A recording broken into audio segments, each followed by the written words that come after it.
Addition of partner, उसमें हमें basic concept पढ़ना है कि कैसे हम सेक्रीफाइस रेशो निकालते हैं। सेक्रीफाइस निकालने के लिए भी हमारे पास 3 रेशो है। सबसे पहला है बैलेंस रेशो, दूसरा है न्यू रेशो और तीसरा है सेक्रीफाइस रेशो। इन तीनों को निकालने के लिए भी हमें 3 पार्टनर की जरूरत पड़ती है। पहले तो ओल्ड पार्टनर रहते हैं और उसमें जो बिजनेस में आता है न्यू पार्टनर, उसका शेयरिंग रेशो। और ये क्यों निकाला जाता है? जब कोई पार्टनर बिजनेस में आता है तो हमें गुडविल का कैलकुलेशन करने के लिए सेक्रीफाइस रेशो निकाला जाता है। अब सपोज मैं मान के चलता हूँ कि मेरे पास 2 पार्टनर है, ए और बी। इन दोनों का जो रेशो है, एक का रेशो है 3 और उसके लिए है 1, तो इन दोनों को जोड़ने के बाद कितना हो जाता है? ये 4।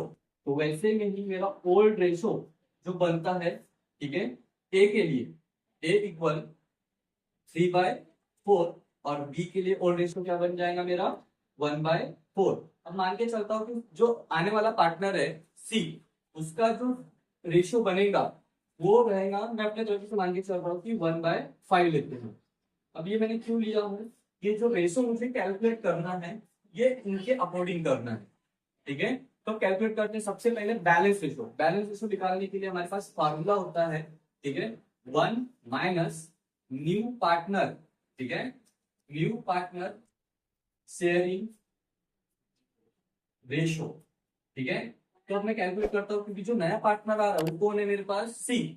तो मैं वहां पर उसका रेशो लेता हूँ, तो 1 माइनस 1/5। इसके नीचे में कुछ नहीं है, मतलब कंसिडर करता हूँ कि 1 है। और जब माइनस का साइन होता है तो हमें क्या करना पड़ता है? क्रॉस मल्टीप्लिकेशन करना पड़ता है।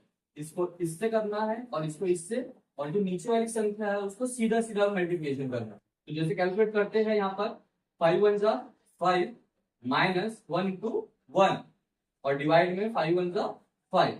अब इसको कैलकुलेट करते हैं तो 5 में से 1 माइनस करने पर कितना बचेगा? 4 और डिवाइडेड 5 जैसे के वैसे। तो ये मेरा निकल गया क्या? Balance ratio. अब उसके बाद मुझे दूसरा निकालना है न्यू रेशो। अब ये जो न्यू रेशो होता है वो तीनों पार्टनर के होता है। तीनों पार्टनर की होता है जब कोई पार्टनर एडमिट होता है तो यहाँ पर तीनों के लिए नया रेशो बनता है, क्यों? फ्यूचर में जो प्रॉफिट शेयरिंग करते हैं तो उसके लिए कैलकुलेशन में काम आता है। तो सबसे पहले अब जो सेकंड है मेरा न्यू रेशो, तो न्यू रेशो में हमारे पास फार्मूला है बैलेंस रेशो इनटू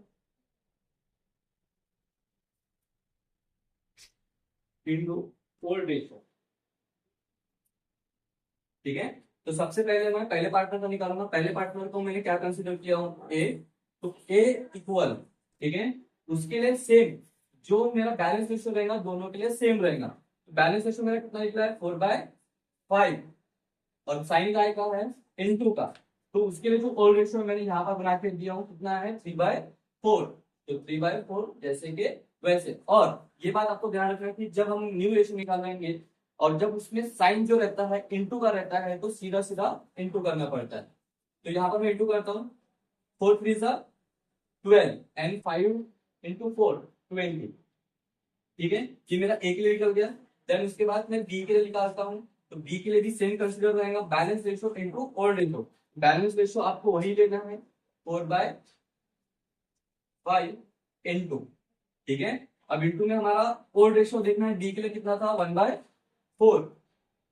तो सेम कंसेप्ट यहाँ भी रहेगा, जब मल्टीप्लिकेशन का साइन है इंटू का साइन बोलो तो आप क्या करना पड़ेगा? आपको सीधा सीधा मल्टीप्लिकेशन करना पड़ेगा। तो 4 1 जा 4 एंड 5 4 जा 20। ये निकल गया मेरे लिए ए और बी का न्यू रेशो। वैसे ही मुझे सी के लिए भी निकालना है। तो सी का जो न्यू रेशो है या जो फ्यूचर में उसने प्रॉफिट लेना है वो रेशो कितना है? इसके लिए 1/5।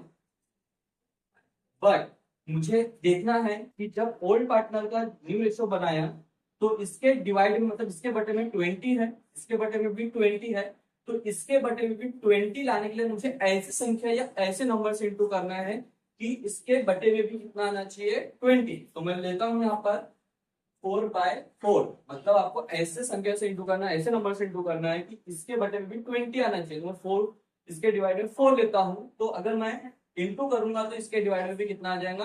20। देखो अभी 4 1 4 एंड 5 4 20। अब देखो, अब कॉमन से बताता हूँ कि इसके बटे में मैंने 20 क्यों लाया और मैंने इसको 4 से मल्टीप्लिकेशन क्यों किया।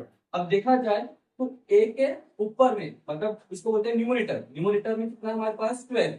तो मैं यहाँ पर 12 लिख लेता हूँ इस टू, फिर इसके न्यूमरेटर में कितना है 4, फिर इसके न्यूमरेटर में कितना आया 4। अब इन तीनों को मैं ऐड कर देता हूँ तो यहाँ पर कितना हो जाता है 20। इसीलिए मैंने आपको यही बताया कि जब हम न्यू रेशियो निकालोगे तो तीनों आप दोनों का तो निकाल लोगे, लेकिन जब नया पार्टनर का निकालने जाओगे तो आपको देखना पड़ता है कि उसके न्यूमरेटर और डिनोमिनेटर में कितना आता है। जैसे उसके बटे में, इन सबके बटे में 20 था, तो मुझे इसके बटे में भी 20 लाने के लिए क्या करना पड़ा, 4/4 से मेरे को मल्टीप्लिकेशन करना पड़ा, तब जाके ये इसके बटे में 20 है। अब हमें ये नीचे वाली संख्या का कोई काम नहीं है, आपको इसके ऊपर में, इसके ऊपर में, सॉरी इसके ऊपर में और इसके ऊपर में जो भी संख्या, उन तीनों का एडिशन 20 आता है कि नहीं वो देखो। समझ में आ रहा है क्या? फिर दो रेशो निकाले, सबसे पहला बैलेंस रेशो, दूसरा निकाले न्यू रेशो। जो हमारा तीसरा है हमें निकालना है सेक्रीफाइस रेशो। तो सेक्रीफाइस रेशो के लिए फॉर्मूला है, ठीक है, सेक्रीफाइस रेशो इक्वल, ठीक है, ओल्ड रेशो माइनस, ठीक है, न्यू रेशो। तो जो सेक्रीफाइस रेशो होता है ये जो ओल्ड पार्टनर होते हैं उनके लिए निकाला जाता है, ताकि वो आने वाले पार्टनर को अपने गुडविल का हिस्सा, अपने प्रॉफिट का हिस्सा सेक्रीफाइस कर सके, इसलिए सेक्रीफाइस रेशो निकालना पड़ता है, ओल्ड रेशो। अब जो ओल्ड रेशो है हमें किसका लेना है, जो बिजनेस में ओल्ड पार्टनर थे ए और बी। तो ए के लिए जो ओल्ड रेशो है मैंने यहाँ पर ऑलवेज बना के दिया हूँ, कितना 3/4, तो 3/4 और साइन का आएगा यहाँ पर माइनस का, तो माइनस। अब न्यू रेशो किसका, जब सेक्रीफाइस रेशो निकालोगे तो ओल्ड रेशो ए का लिया है, तो न्यू रेशो भी आपको ए का ही लेना है। जैसे यहाँ पर ए के लिए मैंने न्यू रेशो कितना बना के दिया था 12/20, मतलब 12/20 या 12:20 भी बोल सकते हो आप, ठीक है। तो 12 डिवाइड बाय 20। अभी मैंने कुछ देर पहले बोला था कि जब माइनस का साइन होता है तो हमें क्रॉस मल्टीप्लिकेशन करना होता है, ठीक है। तो इसको इससे इंटू करेंगे, इसको इससे, और नीचे वाली संख्या को सीधे सीधे। तो 320 जा 60 माइनस 412 48 डिवाइड में 4 को 20 से इंटू करोगे, 20 को 4 से इंटू करो तो डिवाइड में कितना आता है 80। इसको सोल्यूशन करते हैं तो 60 में से 48 माइनस 8, 60 में से 48 माइनस के कितना बचता है 12 और डिवाइड में 80। तो अब इसको भी डिवाइड करके देख सकते हैं कि 12 कौनते पहाड़े में कौनते टेबल में डिवाइड होता है और 80 कौनते टेबल में। मैं 4 के टेबल में डिवाइड कर सकता हूँ, 4 के टेबल में या 4 के टेबल में कितने बार में 3 टाइम्स में, और ये 20 टाइम्स से, ठीक है।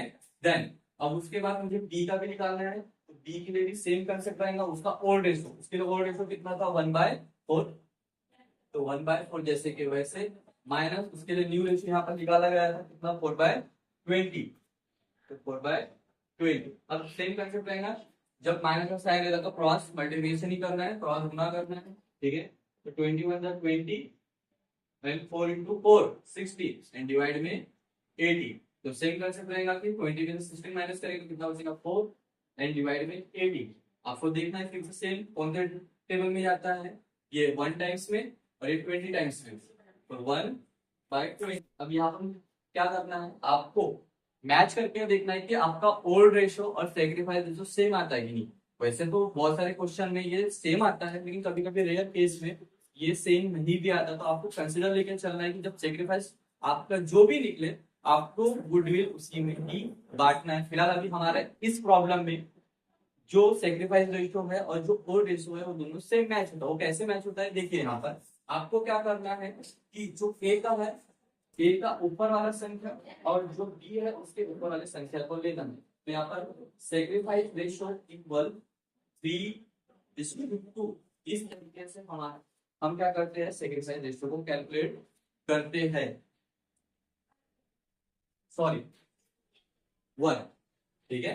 तो इस तरीके से हमने देखे कि बैलेंस रेशो कैसे निकालते हैं, न्यू रेशो कैसे निकालते हैं और सेक्रीफाइस रेशो कैसे निकालते हैं। हाँ, अगर आपको ये जो वर्किंग नोट है अगर आपको होना तो आप इसके शॉट ले सकते हो, नहीं तो मैं अपने यूट्यूब के इसको डिस्क्रिप्शन में दे दूंगा, आप वहां से देख के एक बार ट्राई करके देखिएगा कैसे हमने बैलेंस रेशो, न्यू रेशो और सेक्रीफाइस रेशो कैसे निकाले। अगर आपको हमारा वीडियो अच्छा लगता है तो सब्सक्राइब और लाइक जरूर कीजिए और अपने फैमिली मेंबर अपने फ्रेंड को शेयर जरूर कीजिए। Thank you.